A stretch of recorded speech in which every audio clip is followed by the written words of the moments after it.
அப்படின்னு இந்த அரங்கம், அடுத்த பொதுக்குழுல இந்த அரங்கமும் பத்தாதுன்னு நம்ம நினைப்போம். இன்னும் பெருமளவிலான ஒரு பொதுக்குழுவை நிகழ்த்துவோம். இன்றைக்கு நாம் கூடியிருப்பதனுடைய மிகப்பெரிய நோக்கம் என்ன அப்படின்னா, ஒரு யதார்த்தத்தை சொல்றோம். மனிதனுக்கு இயல்பாகவே 2 குணம் இருக்கும். ஒண்ணு போராடி வெற்றியை பெறணும், இன்னொன்று போராடுபவர்களை வேடிக்கை பார்க்கணும். இந்த 2 குணம் தான் இருக்கும். ஆனா நாம ஒரு மிகப்பெரிய நெருக்கடி காலகட்டத்தில் இருக்கிறோம். தேர்தல் வருது, வெற்றி பெறுகிறோம், ஆட்சியை பிடிக்கிறோம் என்பது மட்டுமல்ல, நம் நிலமும் வளமும் நம் இனமும் செத்து கொண்டிருக்கிறது, கொள்ளை போய் கொண்டிருக்கிறது. அதை காப்பாற்றுகின்ற ஒரு பேராயுதம் நமது அண்ணன் செந்தமிழன் சீமான். அந்த ஆயுதத்தை கருத்தியலாக கொண்டு நாம் வென்று முடிக்க வேண்டிய காலகட்டம் அது. ஏன்னா நிறைய திராவிட கட்சிகள்லாம் வருவாங்க, வெறும் பணத்திற்காக அரசியல் செய்கிறவர்களே கால்வாசி தூரம் பாய்ந்து ஓடும் போது நம் இனத்திற்காக அரசியல் செய்கிறோம். நாம் முழு தூர பாய்ச்சலாக இருக்கணும்.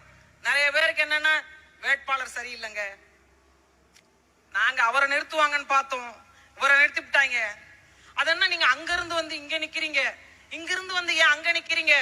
இப்படி ஒவ்வொருவரும் பார்த்து கொண்டிருந்தால் வெற்றி இடம் இருக்கிறது என்பதை நீங்கள் உணர்ந்து கொள்ளணும். பிறகு என்ன ஆயிடும் தெரியுமா?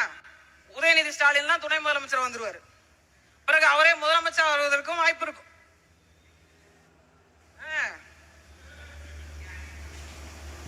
இங்க இருந்து வந்து அங்க நிக்கிறீங்க, அங்க இருந்து வந்து எங்க நிக்கிறீங்க?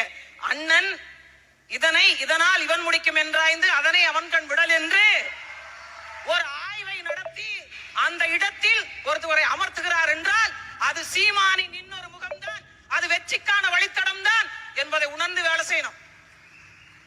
உண்மையில் சொல்ல போன வெற்றி யார்கிட்ட இருக்குன்னு நினைக்கிறீங்க? வெற்றி யார்கிட்ட இருக்குன்னு நினைக்கிறீங்க? உங்கள் ஒவ்வொருவரும் கையிலும் மாலையாக இருக்கிறது. நீங்கள் அதை கழுத்தில் போடுவதா அல்லது காலில் போட்டு மிதிப்பதா என்ற முடிவை நீங்கள் தான் எடுக்கணும். இந்த இடத்துல எனக்கு மரியாதை தரல, இந்த இடத்துல எனக்கு கூப்பிடல, இந்த இடத்துல எனக்கு நான் புறக்கணிக்கப்படுகிறேன். ஆம், புறக்கணிக்கப்படுவோம் தான். இத்தனை ஆண்டு காலமும் நாம் புறக்கணிக்கப்பட்டோம் தான், நம்மவர்களாலே நாம் புறக்கணிக்கப்படுகிறோம் தான். ஆனாலும் அதை உதைத்திறந்து விட்டு நீங்கள் வருவீர்களே, ஆனால் உங்கள் வெற்றி நிரந்தரம், சோதனை நமக்கு சாதனையாக மாறும் என்பதை உணர்ந்து செயல்படணும். இன்னும் வேகமாக ஓடணும். ஏனென்றால் யாழமும் இல்லாத மிகப்பெரிய ஆயுதம் நேர்மை என்கிற மிகப்பெரிய பலம்.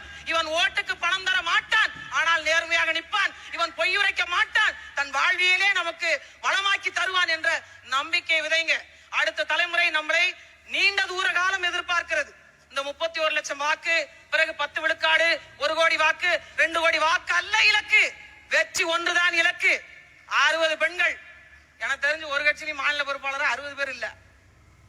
இங்கு 60 பெண்களுக்கான வாய்ப்பு மட்டுமல்ல, இங்க இருக்கக்கூடிய அரை நூற்றாண்டுகளாக போராடி கொண்டிருந்த பெண்களுக்கான வெற்றி தான் உங்கள் முன்னால் அமர்ந்திருக்கிறது. மாநில பொறுப்பாளர்களாக ஒட்டுமொத்த பெண்களும் 40 பேர் போவாங்க 40 தொகுதிக்கு. ஆனா 60 பேர் இருக்கிறோம், 60 பேர் இருக்கிறோம். துணிந்து களமாடி இருக்கின்ற பெண்கள் எல்லாம் ஒண்ணு சேர்க்கணும். பெண்கள் இல்லாத வெற்றி இல்லை என்பதை நாம் ஒவ்வொருத்தருக்கும் பறைசாற்றணும். தேடி தேடி போய் பேசணும். ஒவ்வொரு கிராமத்துல போனாலும் 5 பேர் 10 பேர் 20 பேர் இருக்கத்தான் செய்யறாங்க. நம்மால் தான் கண்டறிய முடியல. அதை கண்டறிந்து அந்த வழித்தடத்தை நோக்கி பயணிக்க செய்ய வேண்டும். வெற்றி நம் கையில் இருக்கிறது. வரக்கூடிய தேர்தலில் 40 தொகுதியும் வென்று முடித்து திமுகவும் அண்ணா திமுகவும் இருக்கின்ற காசு கொடுத்து ஜெயிக்கக்கூடிய அத்தனை கட்சிகளும் வாயடைத்து போய் இனிமே தமிழ்நாட்டில் பணம் செல்லாது, இனம்தான் செல்லும் என்ற மிகப்பெரிய வாய்ப்பை உருவாக்க வேண்டும். வெற்றி நமதே, நாளை நமதே. இந்த பொங்கல் தமிழர் திருமிதக்க வேண்டும். அடுத்த ஜல்லிக்கட்டை நாமளே முன்னின்று நடத்த வேண்டும். எங்கள் அண்ணன் அந்த இடத்தில் சிம்மாசனத்தில் வீற்றிருக்க வேண்டும்.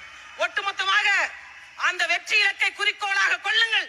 வென்று முடிப்பது உறுதி, உறுதி, உறுதி. ஏனென்றால் நாம் தமிழர் மட்டும்தான் இந்த மண்ணிற்கு இறுதி. நன்றி, வணக்கம். நாம் தமிழர், நாமே தமிழர்.